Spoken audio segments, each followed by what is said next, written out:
À la base, j'étais juste un jeune homme insouciant qui se la coulait douce. Mais à cause de mon charme et de ma gentillesse, j'ai financé une blague de libellule. Et au moment crucial, j'ai sauvé une amie d'enfance qui risquait de voir sa vie ruinée par un blondinet. Même la sœur de cette amie, ma belle-sœur, la présidente d'une grande entreprise, a commencé à me porter un peu plus d'affection. Mais qui aurait pu imaginer qu'au moment où je serais au plus bas, la seule personne prête à m'accueillir serait une jeune fille muette et discrète. Tout ça parce qu'autrefois, je lui avais acheté un repas. Et avec mon argent de poche, j'avais aussi payé les frais médicaux de sa grand-mère. Elle m'a donc observé en silence, attendant l'occasion de rendre l'appareil. Et ce qui m'a encore plus surpris, c'est que lorsque j'ai ouvert une petite boulangerie avec elle, et que j'ai commencé à accepter cette vie ordinaire, l'ancienne belle-sœur, la blague de la nouvelle génération, ainsi que la petite amie riche, sont toutes venues frapper à ma porte, me suppliant de revenir. Dans le petit bois derrière le bâtiment des cours l'après-midi, je admirais avec intérêt la belle élève devant moi. Elle s'appelle Bening Bing, la véritable blague de notre école. Ses résultats sont aussi les meilleurs de la classe. Comme un élève de King Bay, inébranlable. Ce gars, c'est comme son surnom, un véritable iceberg. Toujours vêtu d'un uniforme usé. Toujours solitaire, à sa manière. Son visage n'affiche pas d'expression superflue, fière et distante. Mais aujourd'hui, cet iceberg semble commencer à fondre. Sur ce visage habituellement glacial, ses lèvres, mordues par lui-même, manquent de couleur. Sous ses yeux, des cernes indéniables. Il se tient là, droit devant moi, comme une corde tendue. Je ne dis rien. J'attends qu'il prenne la parole. Je ne sais pas pourquoi il vient me voir, moi, le senior. Mais je peux deviner que ça doit avoir un rapport avec le passé. Toute l'école sait que ma famille est riche. Sa voix, un peu rauque, tremble légèrement. Mais il s'efforce de rester calme. Je réponds d'un signe. Je lui fais signe de continuer. Il prend une profonde inspiration, comme s'il avait utilisé toute sa force. Il finit par faire sortir ces mots de sa gorge. J'ai besoin d'argent. 600 000, ma mère est malade. Elle a besoin d'une opération urgente. Après avoir dit cela, il me fixe intensément. Ses yeux étaient pleins de désespoir et de lutte. J'ai hoché la tête pour montrer que j'avais compris. Puis je n'ai plus rien dit. L'air était terriblement silencieux. Seul le bruit du vent dans les feuilles résonnait, comme pour se moquer de son embarras. Son visage devenait de plus en plus pâle. La corde tendue a finalement cédé. Je peux te donner tout ce que tu veux. Il baissa les yeux. Ses longues cils cachaient toutes les émotions au fond de ses yeux. Sa voix était si faible qu'on pouvait à peine entendre tout ce qu'il disait. J'ai ri après l'avoir écouté. Je trouvais cela un peu ridicule. J'inclinai la tête. Je l'observais avec intérêt. De ses mains blanches, crispées par le stress, à son visage rouge de honte. Alors, je brisai le silence lentement. Tu penses que ton corps ou tout ce que tu appelles vaut 600 000 pour un mot? Il releva brusquement la tête. Son corps trembla violemment. Dans ses beaux yeux, une honte incommensurable le submergea. Il ouvrit la bouche. Mais aucun mot ne sortit. Ses yeux s'embuèrent de larmes. Le flot de ses émotions tournait à l'intérieur. Mais il s'obstina à ne pas laisser couler ses larmes. Ça a duré au moins 1 minute. On dirait qu'il a pris une décision. Sa voix tremble comme s'il allait pleurer. Pourtant, elle est incroyablement claire, pas seulement physique. Mon cœur, mon être, tout ce que je suis, je te le donnerai. Tant que tu sauves ma mère. Ma vie t'appartient. Eh bien, ça devient sérieux. C'est un peu comme une version moderne de vendre son âme, non? Ça me fait presque rire. Le cœur d'une élève brillante et d'une beauté froide. Ça a l'air plutôt précieux. Mais je ne crois pas en l'amour. Mon père, qui entretient une maîtresse tous les jours. Et ma mère, qui a aussi son petit rayon de lune à l'extérieur. Ils peuvent se marier pour le bien de la famille. Et maintenir une façade de couple modèle pendant plus de 20 ans. Est-ce qu'ils ont vraiment un cœur? Peut-être. Mais leur cœur appartient à d'autres. Alors ne viens pas me parler de sentiments. Je n'y crois pas. Je me suis redressé et je suis allé devant lui. Je le dépassais d'une tête. Je pouvais voir clairement ses cils tremblants. Et les perles de larmes qui brillaient au-dessus. J'ai tendu la main. Il a instinctivement fermé les yeux. Son corps tout entier s'est tendu. J'ai doucement tapoté son front avec mon doigt. Il est resté figé. Il a ouvert les yeux, me regardant d'un air perdu. J'ai retiré ma main et l'ai remise dans ma poche. Je l'ai fixé dans les yeux et lui ai demandé, mot par mot, à Bening Bing. Tu comprends bien que maintenant, tu espères que je devienne un salaud qui profite de la situation pour faire un marché de chair avec toi. Ou tu préfères que je sois un bon gars qui montre un peu de compassion et t'aide? Il était complètement abasourdi, sa bouche légèrement ouverte. Il me regardait d'un air ahuri. Son esprit semblait complètement perdu. Mais j'étais très patient. Je le regardais simplement. Enfin, il a réagi. Ses épaules tendues se sont soudainement affaissées. Avec une pointe d'humilité, il a répondu « Aide-moi ». Sa voix était faible et tremblante. « Je t'en prie ». Cependant, j'ai simplement secoué la tête en disant « Non. Je ne suis pas un philanthrope. Même si j'ai de l'argent. Je ne le dépenserai pas pour des choses inutiles. Avec 600 000, je pourrais m'acheter une bonne bouteille de vin. La supplication dans son regard s'est instantanément transformée en colère et désespoir. Il devait être en colère contre mes moqueries intentionnelles. En le voyant dans cet état, prêt à se briser, mon petit côté malicieux s'est aussi dissipé. Oh non, j'ai l'impression d'avoir dépassé les bornes. Même si je ne l'admets pas. Mais son attitude à se considérer comme un objet. Après tout, la vie humaine est précieuse. Qui m'a dit que j'étais beau et gentil, hein? Je change de ton. Même si je ne veux pas être un mauvais ou un bon gars. Mais on peut être des hommes d'affaires. Il me regarde, perplexe, je me souviens que tu as de bonnes notes. Tu pourrais être un bon potentiel à l'avenir. Donc je peux te prêter de l'argent. Considère ça comme un investissement personnel. 600 000, je peux te les transférer tout de suite. Ou les payer directement à l'hôpital. Comme tu veux. Ses yeux s'illuminent d'une immense surprise incroyable. Mais je lève un doigt, c'est conditionnel. Dans 10 ans, tu dois me rembourser 1 million. Les intérêts ne sont pas élevés. Ça ne devrait pas être difficile pour toi. En même temps, tu dois réussir l'examen d'entrée à l'université. Dans 1 mois, à Kingway. C'est la première preuve de ta capacité à rembourser. Et c'est aussi une clause de gestion des risques pour cet investissement. Il est resté figé. Puis, comme s'il avait saisi une bouée de sauvetage, il a immédiatement hoché la tête avec force. J'ai peur qu'il change d'avis. Je lui ai laissé mon numéro de téléphone. Puis je me suis retourné et je suis parti. Je n'avais pas envie de voir son expression. C'était bien de sortir de ce petit bois. Le soleil brillait à nouveau sur moi. C'était agréablement chaud. À ce moment-là, un garçon en uniforme scolaire est arrivé en courant. En me voyant, son regard était plein d'hostilité. Il m'a lancé un regard noir. D'après la direction où il allait, il semblait chercher Beningbing. J'ai froncé les sourcils. Il ressemble un peu à celui qui, selon la légende, a poursuivi Beningbing pendant 3 ans. Oui, ça y ressemble un peu. Mais il n'a pas vraiment de bon goût. Une femme capable d'avoir des pensées comme vendre son corps pour rembourser une dette. Peut-elle vraiment comprendre l'importance des sentiments familiaux? Je me suis étiré. De toute façon, ça ne me concerne pas. Après tout, je ne crois jamais à l'amour. Mais devoir trouver un avocat pour rédiger des clauses, c'est vraiment embêtant. En fait, je ne me suis jamais soucié de savoir s'il rembourserait ou non. 600 000, ce n'est vraiment pas grand-chose pour moi. Les clauses du contrat, c'est juste pour les autres. C'est un seuil que je me suis fixé. Sinon, aujourd'hui c'est Beningbing, demain ce sera Ningbing. N'importe quel chat ou chien viendrait me demander de l'argent. Avec tout l'argent que j'ai, je ne peux pas me permettre de brûler autant. Je suis celui qui se contente de vivre au crochet des autres à la maison. Il faut que je fasse attention à mes économies, pour pouvoir continuer à mener cette vie de paresseux, et vivre dans le luxe toute ma vie. Dépenser 600 000 pour un petit moment de satisfaction personnelle. D'avoir fait une bonne action aujourd'hui. Et en passant, admirer de près la situation embarrassante de la beauté du campus. Ce n'est pas une si mauvaise affaire. Mais si ça doit être comme ça tous les jours, je ne tiendrai pas. Après avoir discuté avec l'avocat, j'ai fixé un rendez-vous et un lieu. J'ai raccroché. J'ai transféré le contrat à Beningbing. Et voilà, c'est réglé. J'ai pris mes jambes à mon cou, en direction de ma véritable destination. Une salle d'activité du club. À travers la fenêtre, je peux voir ce qui se passe à l'intérieur. Mon petit frère, Liu Ruxu, est en pleine conversation avec un jeune homme au look de voyou. Liu Jia et ma famille sont de vieux amis. Nous avons des relations commerciales étroites. Donc, Liu Ruxu et moi, nous avons grandi ensemble, comme des enfants d'un même jardin. Mais ce n'est pas ça qui compte. Ce qui est important, c'est la sœur de Liu Ruxu, Liu Ruyan. Une véritable beauté, une fille de la haute société. Un poignet élégant et déterminé. Le plus important, c'est qu'il est particulièrement gentil avec moi. À chaque fois que je le vois, il me donne de l'argent de poche. C'est toujours des sommes à 6 chiffres. Pour quelqu'un comme moi, qui se laisse aller à la vie sans rien faire. C'est comme avoir un distributeur automatique humain. Si tu me donnes de l'argent, tu es une bonne personne. C'est ma philosophie de vie. D'autant plus que Liu Ruyan va bientôt épouser ce grand frère élite au look impeccable. J'y mets qu'un. Après ça, elle sera ma belle-sœur à part entière. Apprécier Jia King rend ma vie de riche fainéant encore plus sécurisée. Donc, quand Liu Ruxu a commencé à traîner avec un vaurien, et que ses notes sont tombées de la tête de la classe à la moyenne, et que Kini m'a demandé des nouvelles, j'ai su que je devais intervenir. Quand on prend l'argent des autres, il faut bien rendre service en retour. C'est comme ça qu'on peut durer, non? À peine entré, un garçon est sorti en larmes. Et il m'est rentré dedans.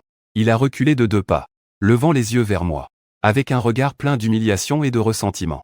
Je le reconnais. On dirait Liu Ruxu, une ancienne élève pauvre que j'avais aidée. Ses résultats sont très bons. Elle est aussi très honnête. À voir son apparence, je suis probablement tombé amoureux de ma bienfaitrice. Mais ma bienfaitrice est tombée amoureuse d'un vaurien dans une tragédie. J'ai secoué la tête. J'avais un peu envie de rire.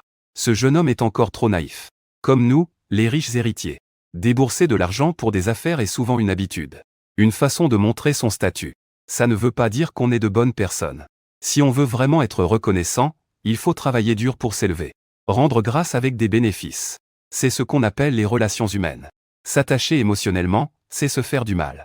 Regarde, maintenant je suis blessé comme un chien. Je l'ignorais. J'ai poussé la porte factice. Avec un grincement. La scène à l'intérieur était claire comme de l'eau de roche. Liu Ruxu était à moitié. Allongée dans les bras de ce vaurien nommé Biyintao. Elle riait aux éclats. La main de Biyintao était placée de manière très inappropriée sur sa taille. Maman King King entendit le bruit de la porte qui s'ouvrait. Le sourire de Liu Ruxu va illuminer son visage. En me voyant, ses sourcils se froncèrent immédiatement. Jiboda, que viens-tu faire ici? Il s'est dégagé des bras de Yuyintao. Il était rempli de méfiance et d'impatience. Tu es aussi là pour me convaincre de rompre avec Atao, n'est-ce pas? Je te dis de ne pas perdre ton temps. Il s'est levé et m'a scruté de la tête aux pieds. Son regard était plein de mépris. Toi, un jeune maître inutile d'une famille d'accueil. Tu ne sais même pas comment vivre ta propre vie. Qu'est-ce que tu as comme légitimité pour me juger? Je ne suis pas en colère. En fait, j'ai même un peu envie de rire. Le mot inutile. C'est pourtant le panneau que j'ai géré pendant plus de 10 ans. Pourquoi devrais-je être en colère? Je me suis installé sur une chaise pleine de poussière. J'ai croisé les jambes. Mon regard a dépassé lui. Se posant sur le mystérieux Yuyintao derrière lui. Avec ses piercings aux oreilles. Et ses cheveux blonds percutants. Il avait l'air d'un vrai personnage de magazine non conventionnel. On dirait qu'il a été découpé d'un modèle standard. Ne t'inquiète pas, je fais juste un signe de la main à Liu Ruxu. Ne t'inquiète pas, je fais juste un signe de la main à Liu Ruxu. Il rit de manière inoffensive. Je me fiche de toi, je suis juste curieux. Je le regarde avec intérêt et lui demande. La fille bien élevée de la famille Liu, toujours obéissante. Comment a-t-elle soudainement commencé à aimer ce genre de choses? Mon ton. Trop décontracté, ce qui a rendu Liu Ruxu encore plus en colère. Qu'est-ce que tu sais? Il a élevé la voix. Comme s'il essayait de me convaincre. Tout le monde semblait essayer de se convaincre eux-mêmes. Atao n'est pas comme vous, ces fils de riches hypocrites. Lui, il vit vraiment. Il vit librement. Il a passé son bras autour de l'épaule de Biyintao. Avec une admiration presque fanatique sur son visage. C'est ça, vivre.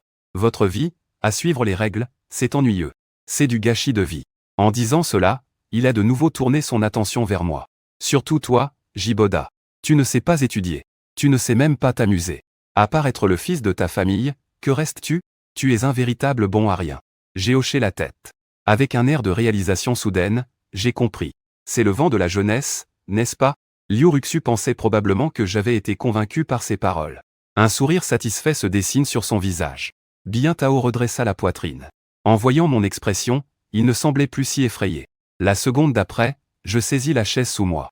Sans avertissement, je mis toute ma force. Je l'écrasai sur la jambe de Biyintao. Un bruit fracassant retentit. Accompagné des cris stridents de Biyintao. Le monde entier devint silencieux. L'expression triomphante de Liu Ruxu se figea instantanément. Elle se transforma en une terreur extrême. Il regardait, abasourdi, Biyintao, étendu au sol, se tenant les jambes en hurlant. Il me regardait avec incrédulité. Jiboda, tu es devenu fou, cria-t-il en se jetant sur moi. Il tenta de me griffer le visage, les griffes en avant. Je me décalai sur le côté pour l'éviter. Je saisis son poignet avec ma main. De l'autre main, je ne fis pas beaucoup de force. Je lui donnai une claque sur le visage. Clac! Un bruit sec résonna. Pas lourd, mais extrêmement humiliant. Liu Ruxu était complètement choquée.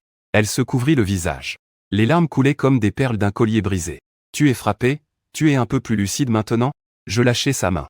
Je le regardai de haut. Il trembla sous mon regard. Il recula instinctivement d'un pas. Le pauvre Yintao est toujours en train de gémir. Regarde-moi dans les yeux. Shenli est rempli de peur. Tu n'aimes pas la réalité, si? Tu n'aimes pas la liberté? Je me suis approché de lui. J'ai posé un pied sur sa poitrine pour lui dire. Alors, ça fait quoi maintenant? T'es libre ou pas?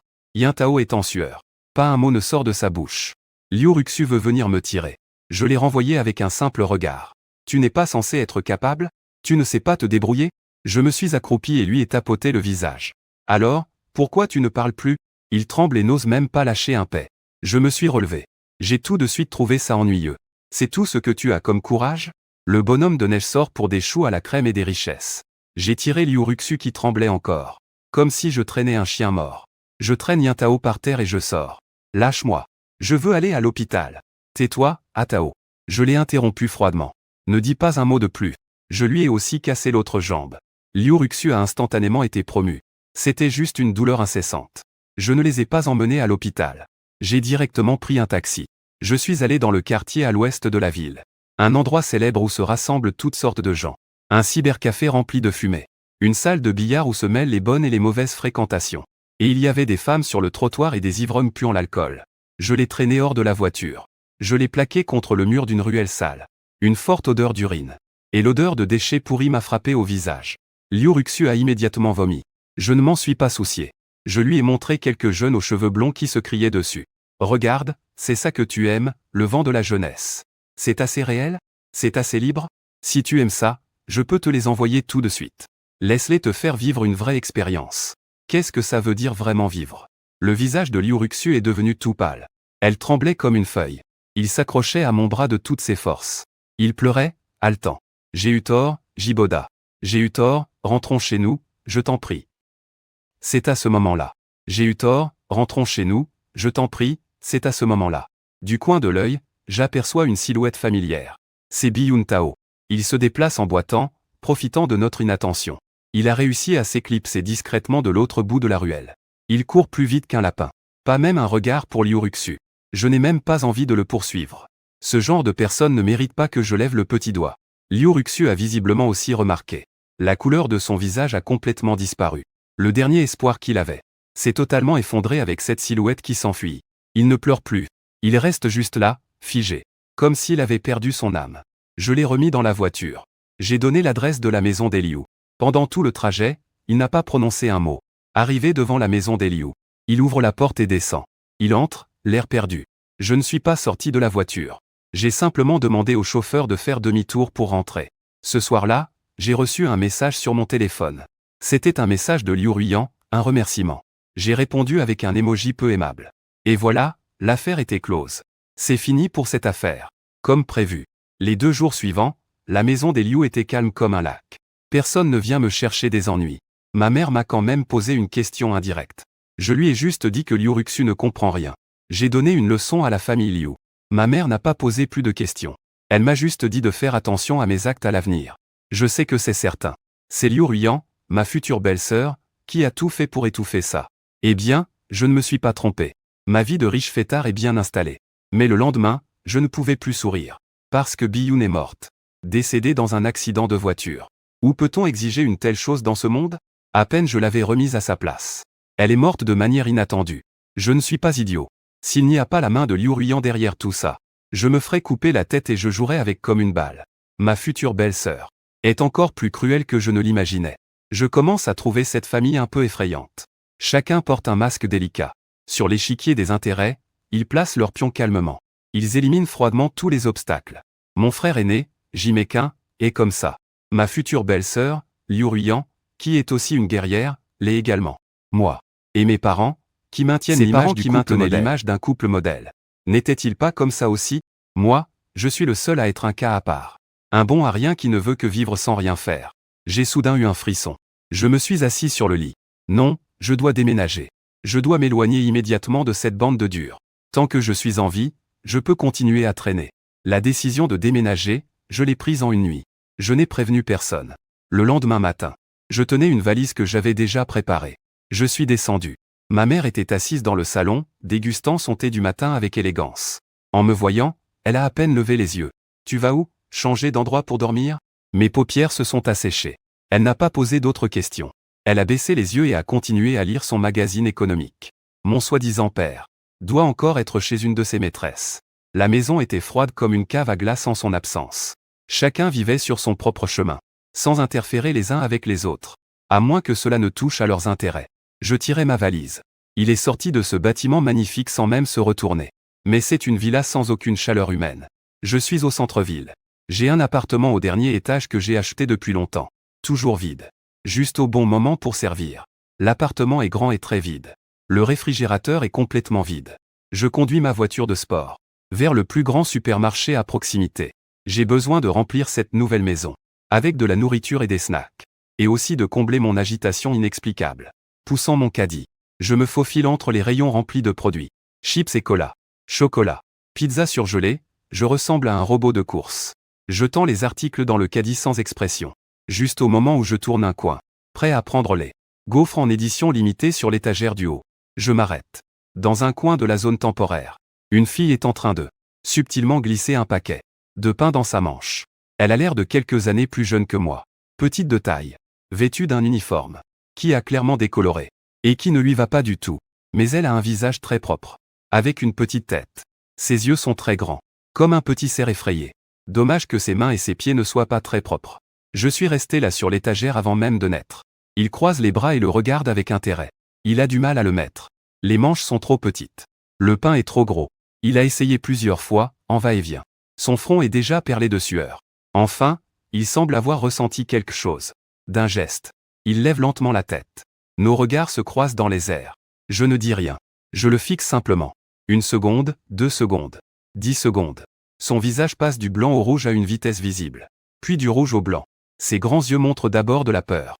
Puis de l'agitation. Enfin, ils sont remplis d'une honte écrasante. Et d'humiliation. Sa main tenant le pain tremble de façon désordonnée. Le pain tombe par terre avec un bruit. Il semble avoir perdu toute sa force. Son corps s'affaisse complètement. Il baisse la tête, souhaitant presque enfouir son visage dans le sol. Je trouve cela ennuyeux maintenant. Je m'approche. Je me penche pour ramasser ce sac de pain. Je le jette dans mon chariot. Ensuite, je prends toutes sortes de biscuits, bonbons et chocolats sur l'étagère à côté et les balance dans mon chariot. Rapidement, mon chariot est devenu une petite montagne. Je pousse le chariot jusqu'à lui. Il garde toujours la tête baissée. Son corps est tendu, comme s'il attendait un jugement. Avec mes orteils, je lui donne un coup dans ses vieilles baskets blanches. Pas d'argent pour manger. Il reste silencieux. Son corps tremble légèrement. Puis il hoche légèrement la tête. Après 1 seconde, il semble se souvenir de quelque chose. Il secoue la tête violemment. Je commence à perdre patience. Ce hochement de tête et ce mouvement de tête. Qu'est-ce qui se passe au juste? En parlant, mon ton devient plus fort. Il est tellement effrayé qu'il tremble de tout son corps. Il lève brusquement la tête pour me regarder. Ses yeux sont rouges. Ses yeux étaient rouges. Il est rempli de larmes. Mais il refuse obstinément de tomber. Il a ouvert la bouche. Une voix étouffée s'est échappée de sa gorge. C'était une sorte de bourdonnement. Puis, il a secoué la tête avec impatience. Il gesticulait, les mains perdues, comme s'il essayait de dire quelque chose. Je suis resté figé. À cet instant précis. Une pensée m'a traversé l'esprit, muet.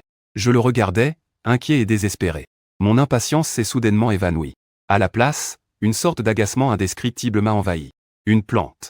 À présent, je devenais le salaud qui s'en prend aux personnes handicapées. En y repensant au milieu de la nuit, j'aurais dû me donner 2 claques. Je ne disais rien.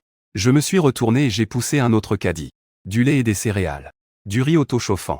Des nouilles instantanées en conserve. J'ai rempli le caddie avec tous les aliments faciles à stocker que j'ai pu imaginer. Ensuite, j'ai poussé 2 caddies. Avec mon menton, j'ai désigné la caisse. Je lui ai fait signe de me suivre. Il regardait, hébété, ces 2 montagnes de nourriture. Puis il m'a regardé à nouveau. Comme s'il n'avait pas encore compris. Je n'avais pas envie d'expliquer. J'ai simplement saisi son poignet et l'ai entraîné vers la caisse. J'ai la flemme d'expliquer. Je l'attrape directement par le poignet et l'emmène vers la caisse. Son poignet est très frais. On dirait qu'il se briserait si on y mettait trop de force. Après avoir réglé la note, je porte seul tous les sacs. Il me suit comme une petite ombre. Il tient aussi quelques sachets de friandises légères. Je mets les affaires dans le coffre et sur la banquette arrière de ma voiture flashy. Je lui dis. Il hésite un instant, puis ouvre la portière du passager et s'installe. Pour l'adresse, il reste un moment sans bouger. Puis il pointe sa bouche. Il secoue la tête. Je déverrouille mon téléphone. Ouvre la carte et lui tend. Il prend le téléphone. Ses petits doigts tapotent l'écran pendant un moment. Enfin, il localise un endroit dans le vieux quartier à l'ouest de la ville. Un endroit que je ne passerai même pas à côté. Je ne dis rien. Je démarre la voiture. Sur le chemin, le silence dans la voiture est terrifiant. Il garde la tête baissée. Ses mains serrées sur le bord de son vêtement. Comme un oiseau effrayé perdu dans le monde des humains. La voiture serpente dans des ruelles étroites et délabrées. Elle finit par s'arrêter devant un immeuble qui semble sur le point de s'effondrer. J'éteins le moteur et ensemble, nous sortons la nourriture de la voiture. Le couloir est sombre et humide. Une odeur désagréable et indéfinissable y règne. Il m'a conduit au 3e étage. Il a ouvert une porte en bois écaillé. Une forte odeur de médecine traditionnelle m'a frappé au visage. La pièce est très petite. Si petite qu'on peut en faire le tour d'un coup d'œil. Le terme à l'abandon prend tout son sens ici. Aujourd'hui, je vois enfin de la nourriture. Sur un vieux lit en bois, repose un vieil homme, souffrant et difficile à trouver. Ses yeux sont fermés. Sa respiration est faible. On dirait qu'il pourrait s'éteindre à tout moment. La fille a déposé ce qu'elle tenait et s'est précipitée au chevet. Elle donne habilement à l'ancien des bouchées à mâcher. Ses yeux sont remplis d'inquiétude. J'ai compris. Ce n'est pas qu'il n'a pas d'argent pour manger. C'est qu'il n'a pas d'argent pour soigner sa famille. Voler du pain, c'est probablement qu'il est à bout. Et il ne veut pas toucher à l'argent pour soigner l'ancien. Encore une de ces scènes pathétiques? Je ne peux vraiment pas supporter ça. La fille a installé sa grand-mère. Elle s'est approchée de moi et m'a fait une profonde révérence. Puis, elle a pris un vieux cahier sur la table. Et un stylo. Elle écrivait rapidement quelque chose dessus. Après avoir fini, il me tendit son carnet. Dessus, il y avait une belle écriture, « Merci à toi. Ça coûte combien, tout ça? Je te rembourserai, c'est promis. » En voyant cette phrase, j'ai eu un petit sourire. Et avec quoi tu comptes rembourser? Tu vas encore voler une fois? Je n'ai rien dit. J'ai juste sorti mon téléphone. J'ai composé le numéro de mon assistant personnel. Dans la pièce.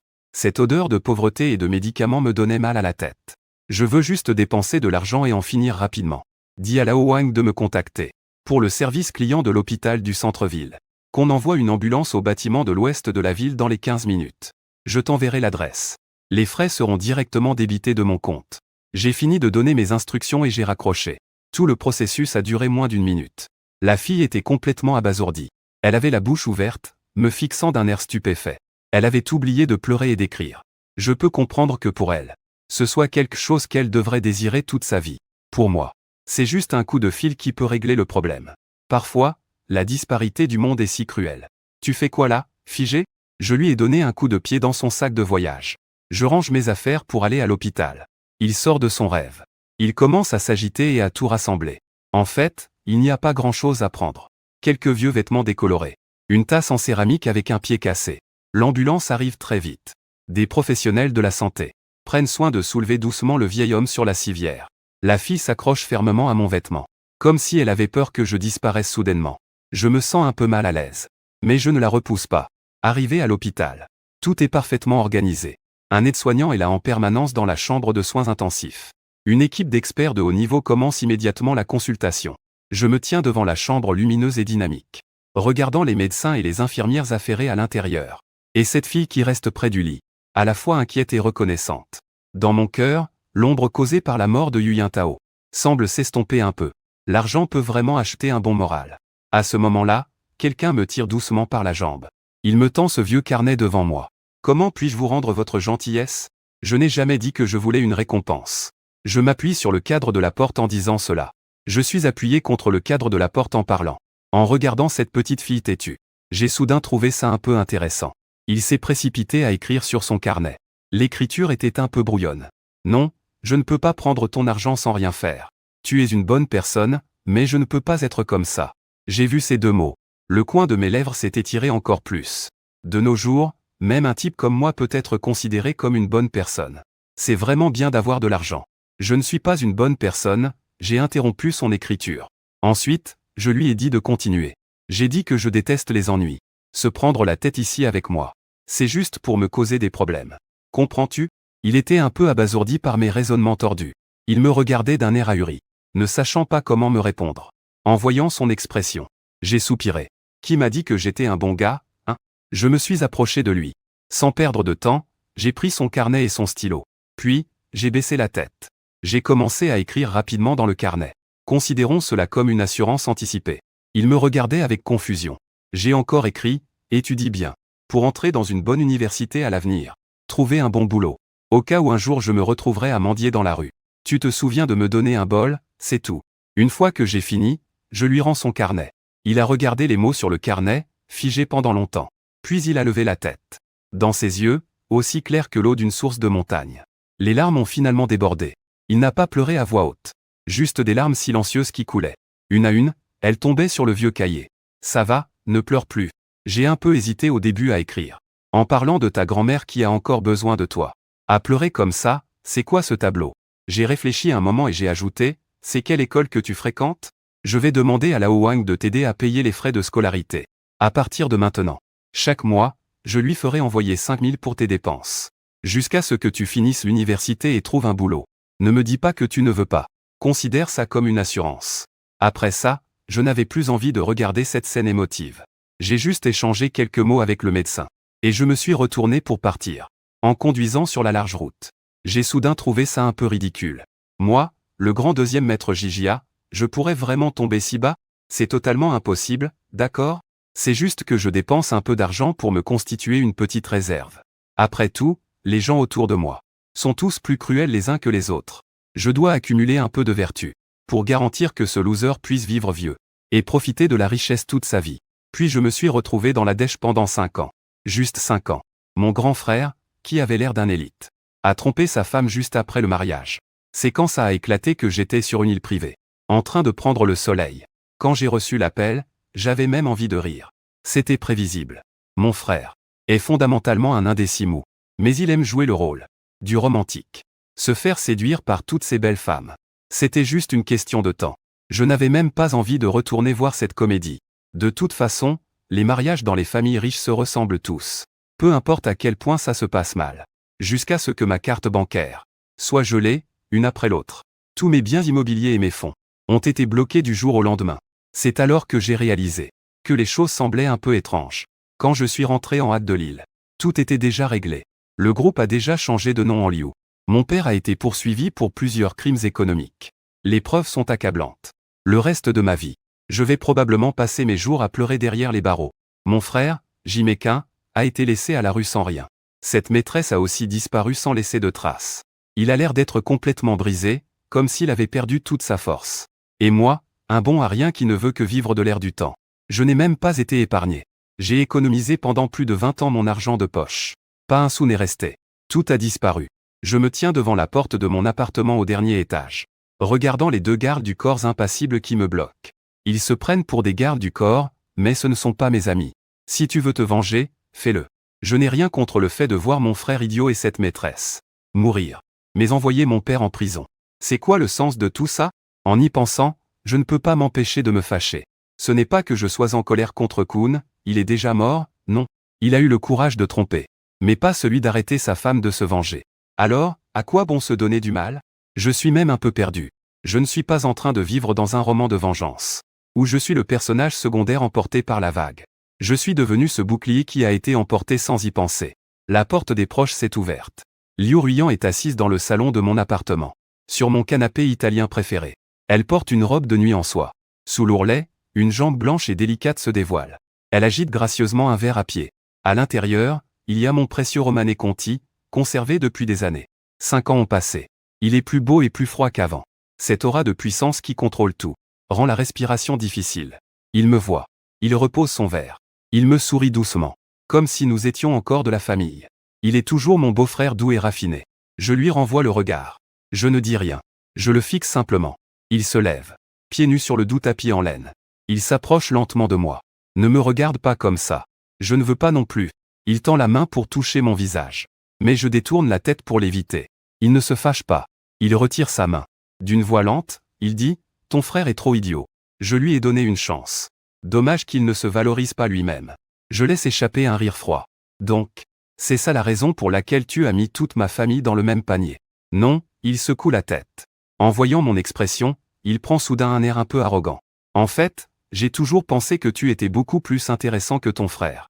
Malheureusement, à l'époque, j'avais besoin de l'héritier de la famille J. Pas d'un bon à rien qui attend que la vie passe. Il marque une pause. Sa voix a une légère note de séduction. Mais maintenant, c'est différent. C'est lui qui m'a d'abord fait du tort. Ma revanche est tout à fait justifiée.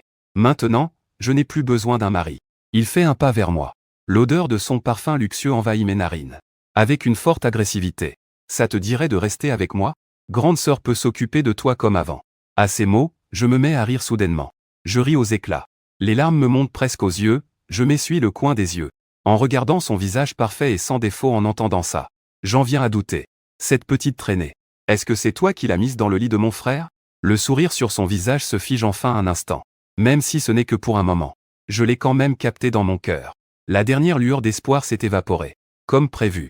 Cette femme est complètement folle, du début à la fin. Elle n'hésite devant rien pour atteindre ses objectifs. J'ai rangé mon sourire. Je le regardais sans expression. Puis, lentement, je lui ai levé mon majeur. Dégage. Le dernier sourire sur son visage a disparu. Ce que Xuer tissait, c'était un froid détachement. Ingrat. Il a agité la main. Il ne m'a même pas regardé une seconde de plus. 2 gardes du corps se sont immédiatement avancés. Un à gauche, un à droite. Ils m'ont attrapé comme un poulet.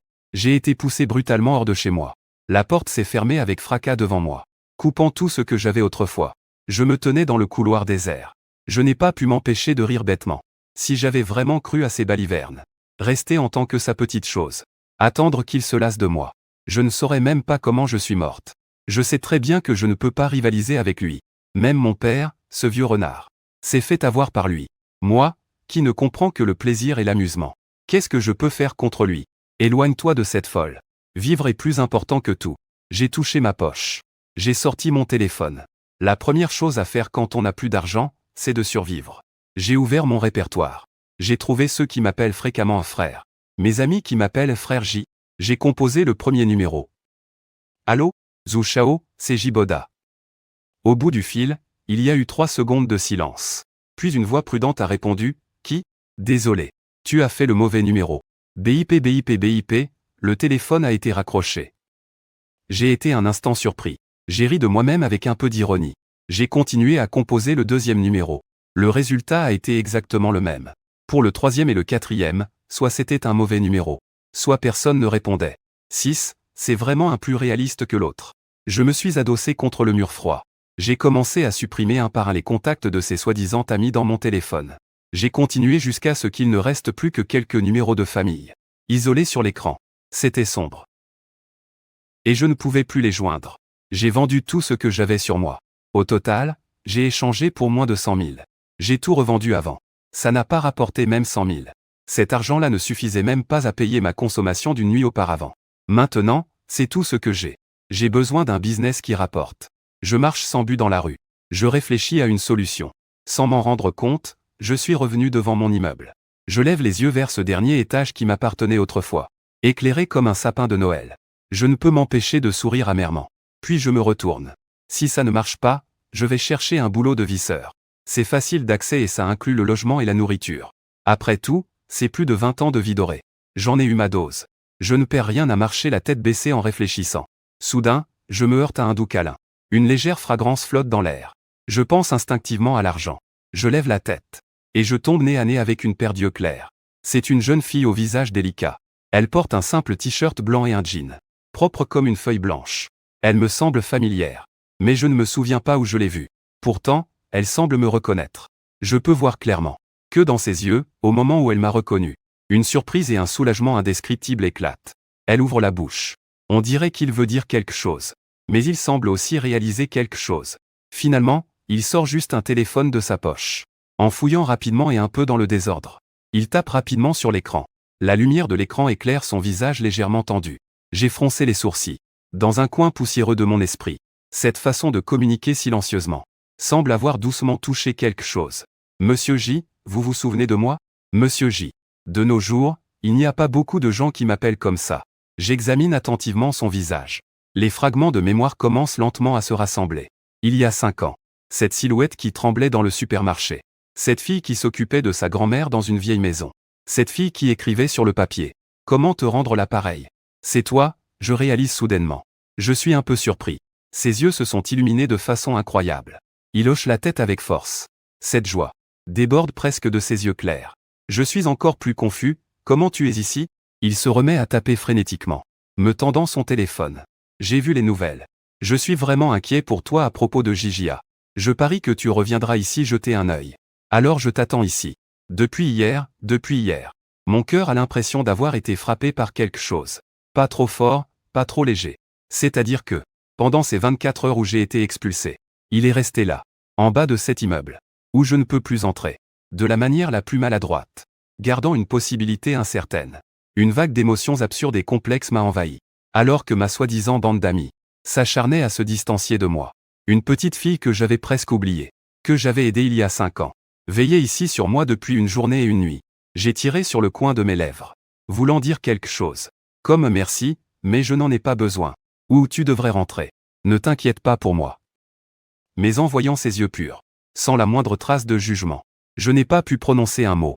Il semblait avoir remarqué mon embarras, et a écrit une nouvelle ligne, tu n'as nulle part où aller. Je suis resté silencieux, ce qui revenait à acquiescer. Il range son téléphone, puis il fait un geste que je n'avais pas du tout prévu. Il tend la main, doucement, et timidement saisit le poignet de mon sweat. Sa force est très faible. Je peux facilement me dégager. Mais cette légère pression qui vient du poignet, avec une pointe de supplication et de détermination, ressemble à une chaîne invisible, qui m'empêche de bouger. Il me tire et nous nous dirigeons vers le coin de la rue. Étrangement, je ne résiste pas. Et je le suis sans réfléchir. Nous arrivons devant une petite boulangerie qui dégage une lumière chaleureuse et une douce odeur sucrée. Le magasin s'appelle Lueur de Boulangerie. La porte est déjà fermée. Mais les lumières dans la vitrine sont encore allumées. Il ouvre la porte avec une clé. Puis il se retourne et me fait signe d'entrer avec les yeux. Le magasin n'est pas grand mais il est propre et bien rangé. L'air est imprégné d'un parfum de crème et de blé. En un instant, cela a dissipé le sens qui m'avait collé toute la nuit. D'abord, il m'a servi un verre d'eau tiède. Ensuite, il a sorti du comptoir un dossier soigneusement plastifié. Un dossier soigneusement plastifié. Il a ouvert le dossier, en a sorti une feuille déjà jaunie, et l'a poussée devant moi. C'était le contrat d'assurance que j'avais écrit avec des caractères flamboyants il y a 5 ans. Au cas où un jour je me retrouverais à la rue.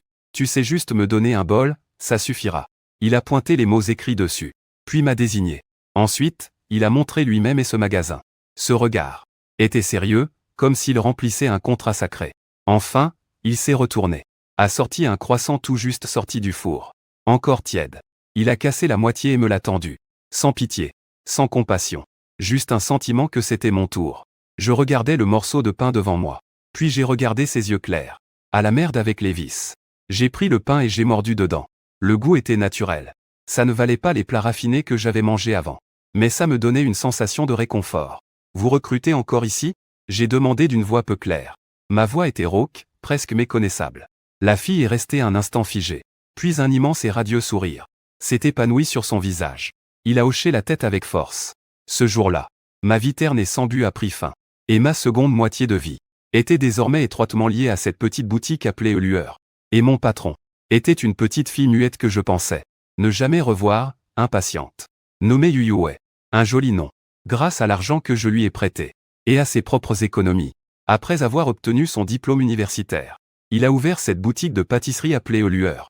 Dans cette vieille rue. Le magasin n'est pas grand. Mais les affaires sont florissantes. Les voisins semblent particulièrement bienveillants envers lui. Ils font toujours un détour pour acheter quelques pains. Et échanger quelques mots. Une petite fille seule, ce n'est pas facile. Maintenant, c'est mieux. Elle a un assistant. Qui rassure tout le monde. Je porte un tablier avec un motif d'ours. Et je m'efforce d'emballer maladroitement les pains sortis du four. En écoutant ses paroles. En écoutant ses mots. Je ne ressens rien de particulier. Ne t'inquiète pas.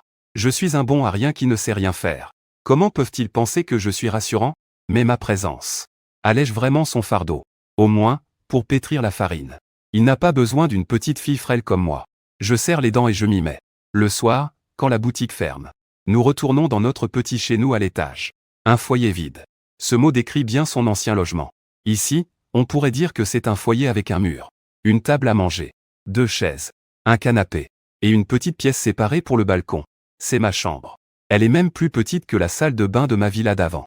Mais je dors ici mieux que n'importe quelle nuit des 20 dernières années. C'est paisible. Pas de calcul. Pas d'hypocrisie. Dans l'air. Il n'y a que le doux parfum du blé qui monte du rez-de-chaussée. Ça me pousse à apprendre à être une personne normale. À balayer sans soulever de poussière partout. À utiliser une cocotte minute pour faire du porridge. Et ne pas faire exploser la cuisine. La plupart du temps. Le résultat est catastrophique. J'ai pris du sel pour du sucre.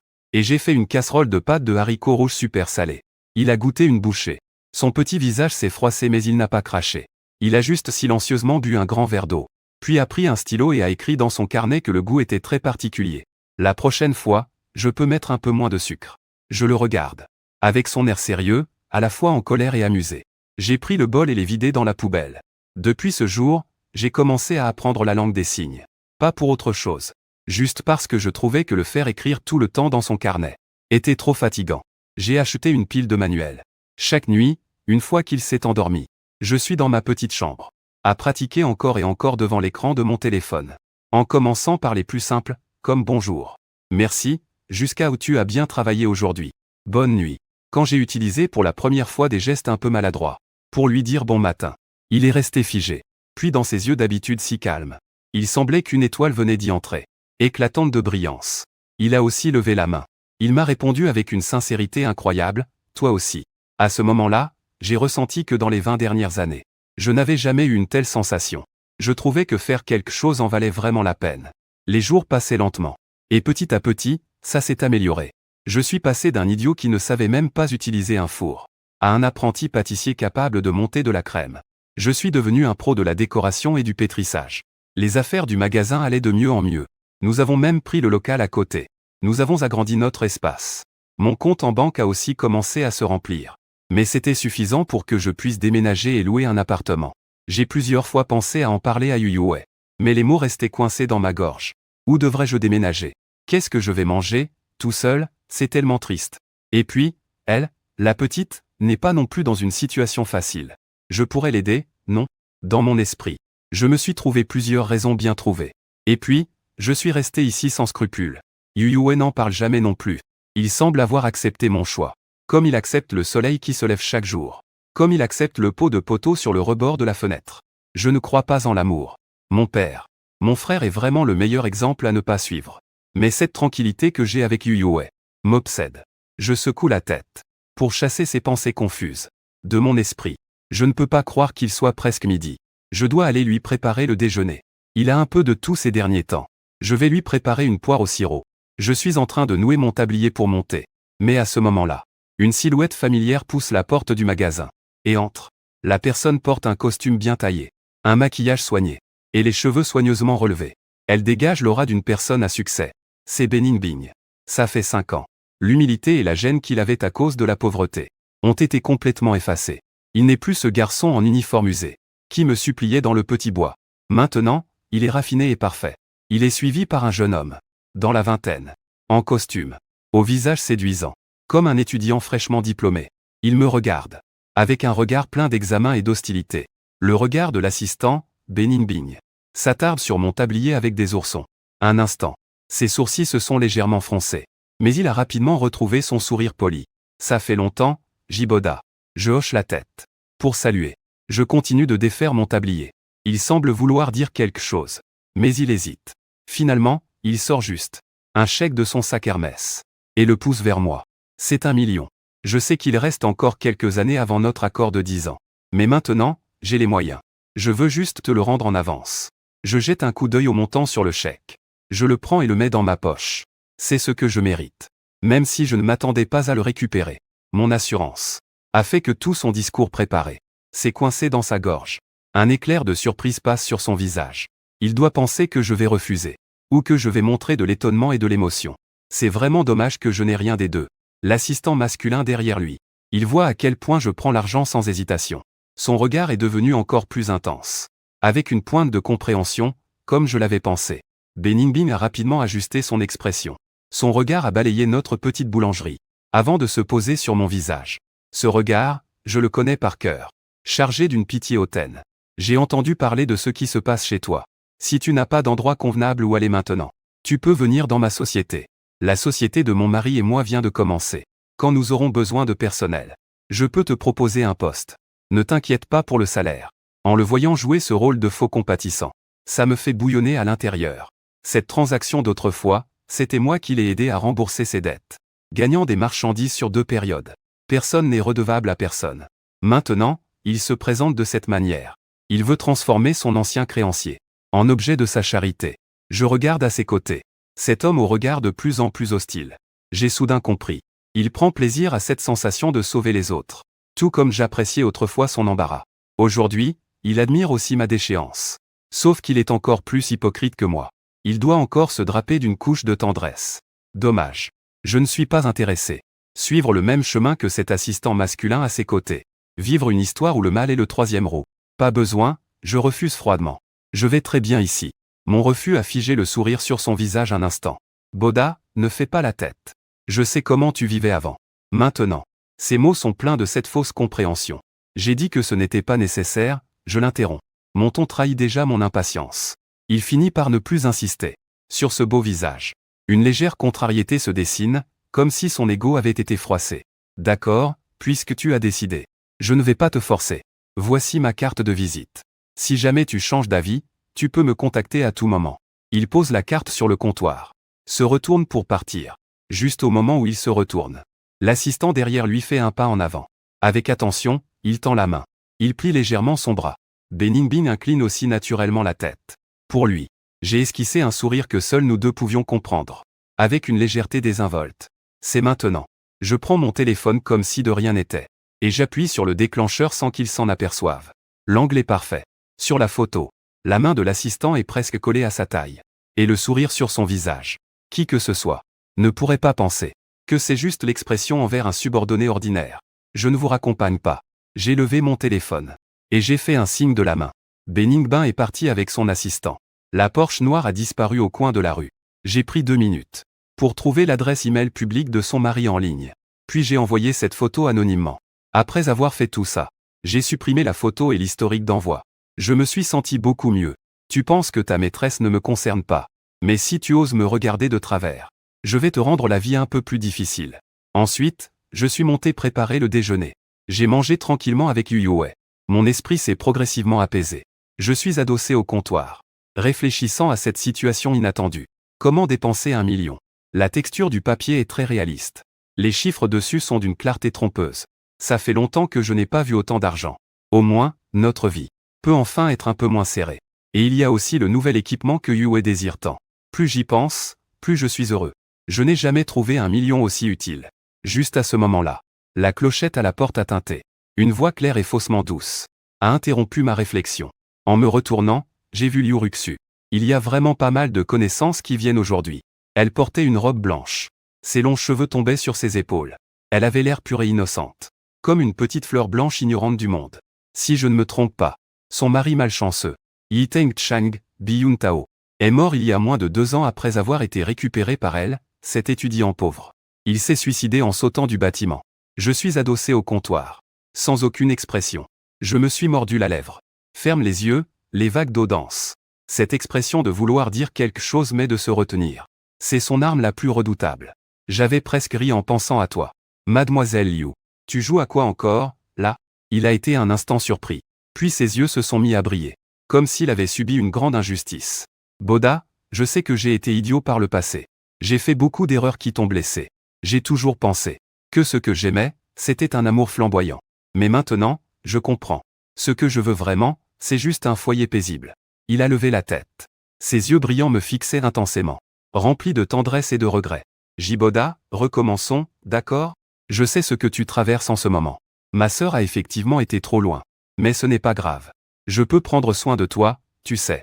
C'est toujours l'histoire de la fille perdue qui revient, rien ne vaut ça. Mais ne te méprends pas. Quand est-ce que j'ai commencé quelque chose avec toi? J'ai à peine réussi à retenir mon envie de lever les yeux au ciel. Mes pensées ont cependant dérivé quelques années en arrière. Lui, avec ce pauvre étudiant d'autrefois. Le mariage était grandiose et émouvant. Lors de ce mariage, il a pleuré en disant qu'il était la lumière de sa vie. C'est le bonheur qu'il est prêt à saisir coûte que coûte. À ce moment-là, j'étais juste là, en bas de la scène. Je regardais ce petit idiot ému, complètement à la ramasse. Dans ma tête, il n'y avait qu'une seule pensée, ce gars-là va droit dans le mur. Et comme prévu, moins de 2 ans après le mariage, Liu Ruxu s'est lassé. Il n'est jamais tombé amoureux d'une personne en particulier. Il est tombé amoureux de l'amour lui-même. C'est cette attitude de papillon qui vole vers la flamme, sans se soucier des conséquences. C'est ce sentiment de satisfaction unique, même si tout le monde s'y oppose. Quand la passion s'estompe et que le mariage revient à la routine quotidienne, il s'est naturellement lassé. Puis un homme parfait, un vrai séducteur, est apparu. La suite de l'histoire. C'est du déjà-vu, comme dans une série télé à 20h. L'infidélité découverte. Les disputes ne sont que son mari, ce pauvre type, qui n'est pas assez viril. Il a en main les preuves de l'infidélité de Liu Ruxu, cherchant à se venger pour reprendre le dessus. Et puis, il s'est suicidé en se jetant du toit. Il n'y a pas de coïncidence comme ça dans ce monde. Derrière tout ça, il y a sûrement ma belle-sœur Qian. Liu Ruyan tire les ficelles. C'est pourquoi je n'aime pas cette Qian. Elle a des doubles standards jusqu'à la moelle. Mon frère a trompé sa femme. Mon frère a trompé. Il a ruiné toute la saison. C'est une vengeance juste pour la trahison de sa sœur. Il a juste aidé à régler tous les problèmes qui en résultaient. C'est un lien familial tout à fait normal. Il n'a jamais été l'incarnation de la justice. Il avait juste besoin d'une raison. Une raison qui lui permettrait de prendre tout cela sans scrupule. La trahison de mon frère lui a justement donné cette raison. C'est tout. Revenant à mes pensées. Je regarde devant moi Liu Ruxu, qui joue encore son rôle de femme passionnée. Le sourire sur ses lèvres s'élargit de plus en plus. Liu Ruxu. Tu penses vraiment que tous les hommes sont des idiots? L'expression sur son visage change légèrement. Les funérailles de ton mari étaient très grandioses. Je prends mon temps pour parler, j'ai vu les nouvelles. J'ai ouvert la bouche lentement, j'ai regardé les nouvelles. Tu pleurais à en déchirer le cœur. C'était vraiment déchirant pour ceux qui écoutaient et pour ceux qui voyaient. Son visage a commencé à pâlir. Malheureusement, mon humeur a changé. Si cette nuit-là, je n'avais pas vu quelqu'un qui te ressemblait. Entrer dans l'ascenseur avec un petit beau gosse, ça aurait été mieux. Il suffit de monter dans l'ascenseur avec un petit beau gosse. Le visage de Liu Ruxus est instantanément teinté de rouge. Ah oui. Ce petit beau gosse n'a pas dû se vanter longtemps, non plus. J'ai l'impression de me souvenir de quelque chose. Je fais semblant d'être dans le flou, mais je me trompe. Et toi, tu l'as découvert par hasard. C'est lui qui a tué ton mari bien-aimé. Puis il s'est aussi jeté du toit, Liu Ruxus. Tu es fatigué, non? Je fais un pas en avant et je le fixe, tremblant. Ses pupilles tremblantes. Tu ne trouves pas ça dégoûtant de jouer la comédie tous les jours avec un masque? Il recule sous ma pression, finissant par heurter le cadre de la porte. Tremblant comme une feuille morte dans le vent d'automne. Tu dis n'importe quoi. Sa réponse, pleine de couleurs. Mais sa voix est aussi vide que du vent qui s'échappe. Je n'ai pas envie de perdre mon temps avec lui. Je ne crains pas qu'il se venge. Une femme si obsédée par son rôle de sainte ne se permettra jamais de tester sa colère et de se venger. Son image est plus importante que sa vie. Ce masque, il l'a porté si longtemps qu'il est collé à son visage, impossible à enlever. Je crache un mot. Il s'en va comme s'il avait été gracié, s'échappant à toute vitesse, avec une silhouette pitoyable. Pourquoi est-ce que je sais autant de choses? Parce qu'à l'époque, je suis toujours ce deuxième fils de la famille J qui attend de vivre sans rien faire. Le plus grand plaisir, c'est de savourer les potins de ce cercle d'élite. Regarder ces hommes et ces femmes bien habillés, tout en sachant les choses sales qu'ils font dans l'ombre. Ça me donne une étrange sensation de supériorité. Je les vois comme des non-humains. Donc même si je veux juste être un bon à rien qui attend de vivre, je n'ai rien à me reprocher. Dans un groupe de gens volants, rester humain. N'est-ce pas une forme de lutte pour vivre? Le magasin est enfin redevenu calme. J'ai poussé un long soupir de soulagement. Comme si j'avais expulsé les malheurs accumulés pendant ces 5 dernières années. Des pas légers se font entendre dans l'escalier. Yu descend avec un bol de dessert fraîchement préparé. Il s'approche de moi et me tend le bol. Puis il prend un carnet sur la table. Et écrit une phrase, ton ami. Je secoue la tête, ce n'est pas le cas. Je ne fais que le connaître, c'est tout. Il écrit à nouveau, tu as l'air triste. Je regarde ses yeux clairs. Où il n'y a pas de pitié. Juste une inquiétude sincère. Je prends le bol de dessert encore fumant. La chaleur douce se propage dans ma paume, réchauffant mon cœur. Ça réchauffait le cœur. Je secoue la tête. Puis je pose le bol et utilise un peu de langage des signes maladroits pour lui faire comprendre. Je vais bien, il a compris. Un doux sourire s'épanouit sur son visage. Il lève aussi la main et me répond sérieusement, c'est bien. Le soleil entre par la fenêtre. Il tombe sur nous. Dans l'air chaud. Il y a l'odeur familière de la crème et du blé. Je baisse la tête et prends une gorgée de la soupe sucrée. C'est délicieux. Après ce jour-là, je n'ai plus prêté attention aux affaires du passé. J'ai complètement coupé les ponts avec eux. Maintenant, je veux juste vivre tranquillement avec Yue. Gérer cette petite boutique et mener une vie paisible. Chaque matin à 5 heures. Je me lève un demi-heure avant lui. Je descends d'abord pour préparer la première fournée de pain à lever. Quand il descend à son aise, la cuisine embaume déjà le blé. L'eau chaude est aussi prête. Il me fait toujours un signe de bon matin. Puis il attache habilement son tablier. Et commence à préparer les desserts du jour. Nous parlons rarement. Mais notre coopération devient de plus en plus fluide. Il s'occupe des décorations et du glaçage délicat. Je m'occupe des tâches plus physiques et de la caisse. Parfois, quand nous sommes occupés, il est si pressé qu'il transpire. Parfois, quand il était occupé, il était si pressé qu'il avait la tête en sueur. Je baissais discrètement la climatisation. Ou je lui passais un verre d'eau glacée. Quand il prenait le verre, ses doigts touchaient parfois le dos de ma main. Froid et doux. Je commençais à prêter attention à toutes ses habitudes. Je n'évitais plus certains sujets. Il ne devinait plus mes pensées avec autant de précaution. La vie était bien remplie. Le jour, nous gérions ensemble la boutique. Le soir, il m'apprenait à faire des desserts plus complexes. Je lui enseignais quelques blagues que j'avais apprises sur Internet. Parfois, il rit tellement qu'il se penche en avant. Ce sourire silencieux est plus beau que n'importe quel son. Mon langage des signes devient de plus en plus fluide. Parfois, on peut passer toute la nuit sans papier ni stylo.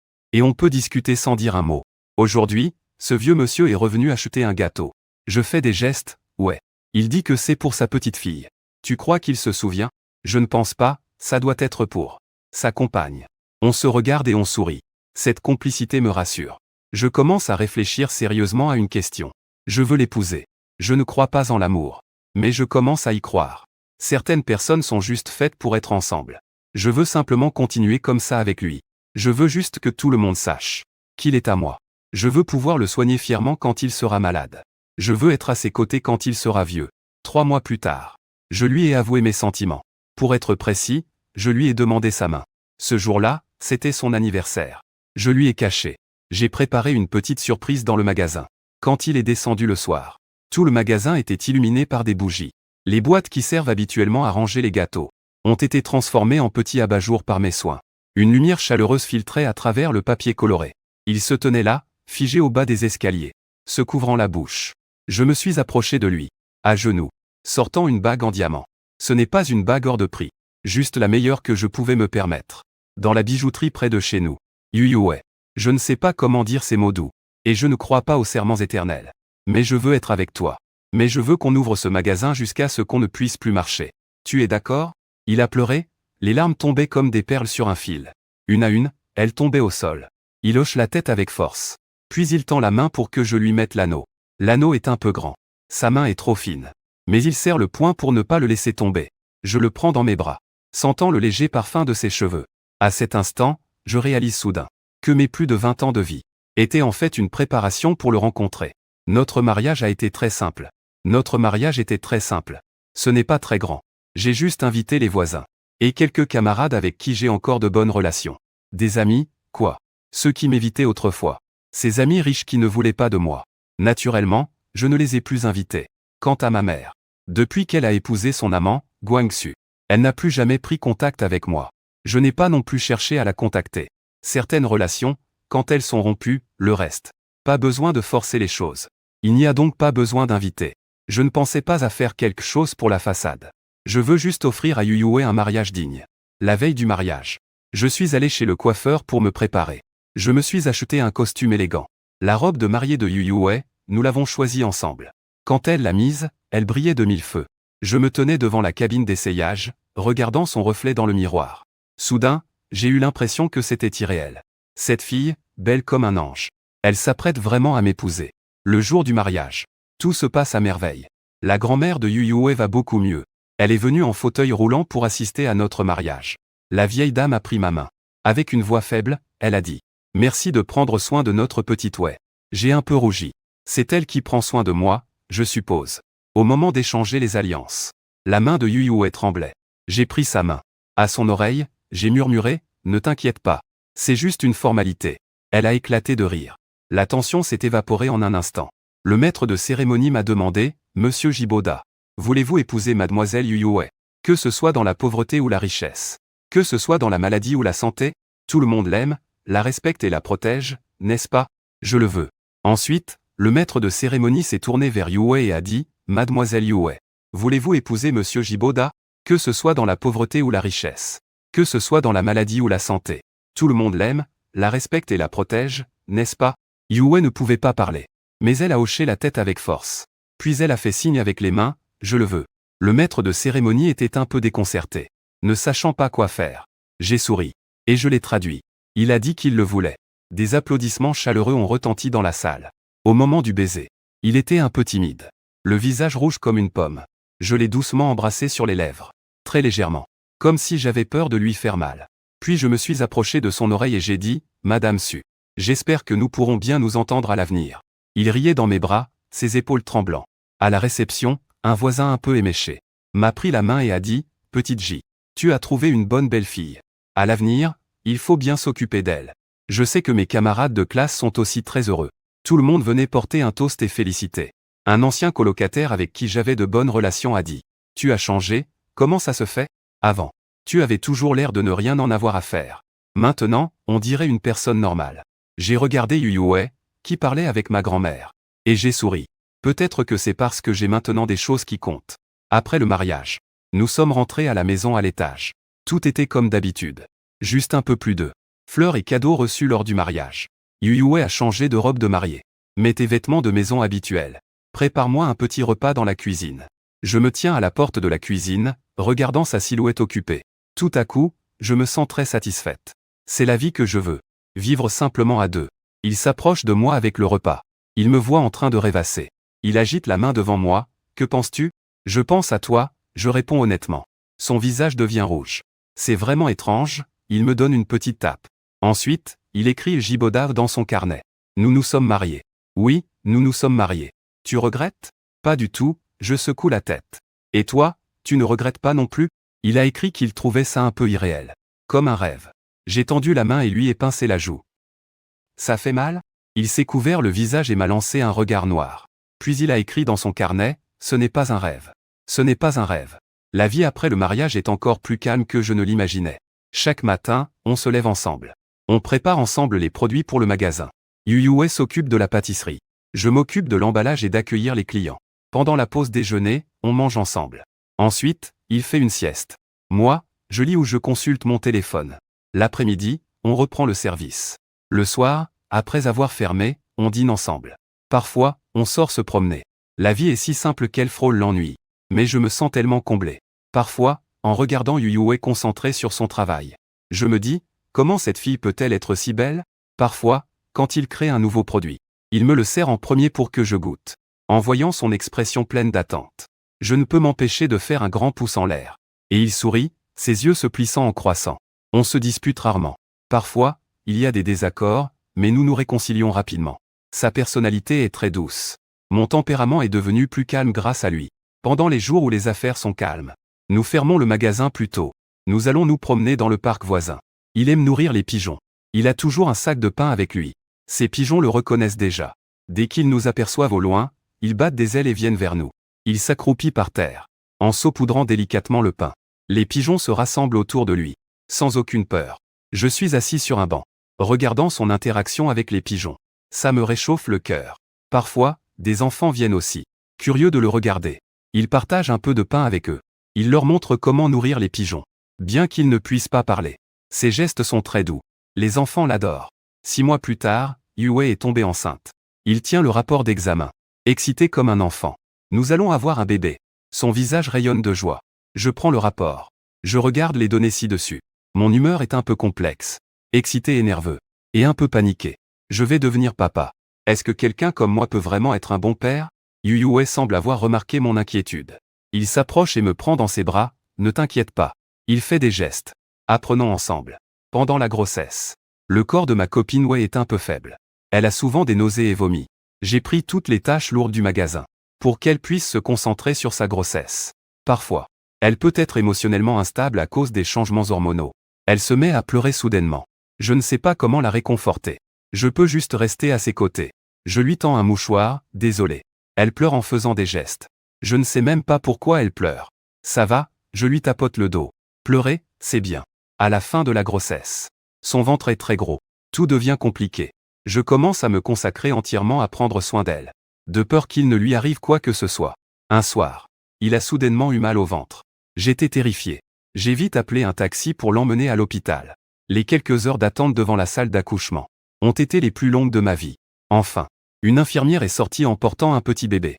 Félicitations, c'est une fille. Mère et fille vont bien. J'ai pris l'enfant. En regardant son petit visage, j'ai soudainement pleuré, c'est ma fille. Ma fille avec Yuyue. Yuyue est allongée sur le lit d'hôpital. Faible mais satisfaite, elle nous regarde. Elle dessine avec sa main affaiblie, elle te ressemble tellement.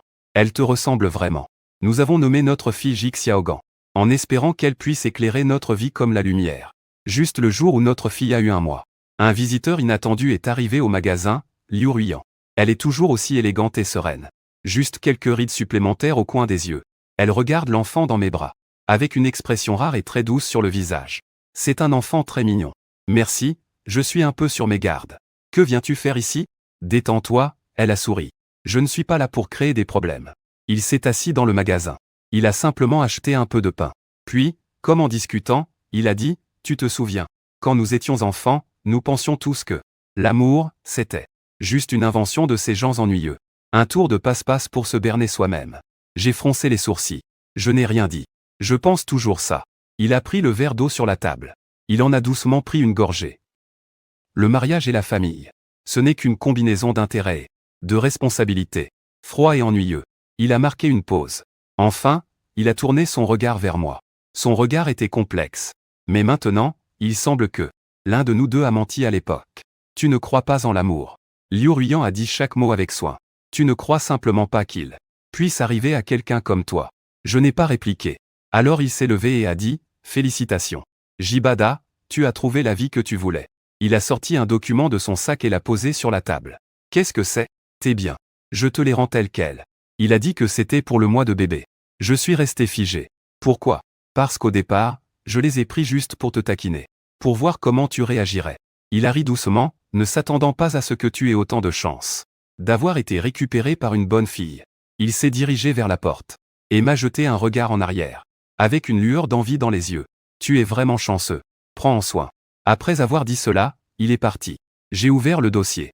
À l'intérieur se trouvaient les certificats de propriété, les preuves de part et les informations de compte bancaire, vraiment intactes. Même un peu plus que ce dont je me souvenais. Ces choses que j'avais autrefois considérées comme tout dans ma vie sont maintenant calmement étalées devant moi. Mais je n'éprouve pas la joie que j'imaginais, ni l'excitation. Cet argent est effectivement très important pour moi maintenant. Au moins, il peut alléger un peu le fardeau de Yu et permettre à notre petite famille d'avoir un peu plus de solidité face aux tempêtes à venir. Mais par rapport à eux, que représentent ces sous, après tout? Ouah, Xiao Guang dans mes bras semble ressentir quelque chose. Tout à coup, elle a commencé à pleurer en faisant la moue. Je reprends mes esprits en un instant. Je pose rapidement cette pile de documents précieux sur le côté sans y penser. Je commence à la consoler dans la panique. Ne pleure pas, ma petite Guang, papa est là.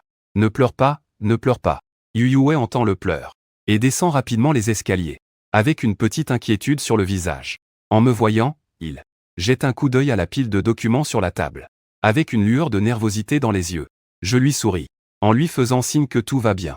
Il a faim, Yu Yue s'approche de moi, traçant habilement. Je lui confie ma fille avec précaution, en regardant son petit visage rouge. Mon cœur fond complètement. Ne t'inquiète pas, papa va te préparer du lait. Yu Yue tient sa fille, en me voyant maladroitement préparer le lait, avec un sourire plein de bonheur et de tendresse. La lumière du soleil passe à travers la fenêtre propre, enveloppant les deux femmes dans une douce chaleur. Liu Ruyan avait raison. J'ai vraiment de la chance. Je m'approche en tenant le biberon. Je suis assise à côté de Yu Yue. Liu Ruyan est venu tout à l'heure.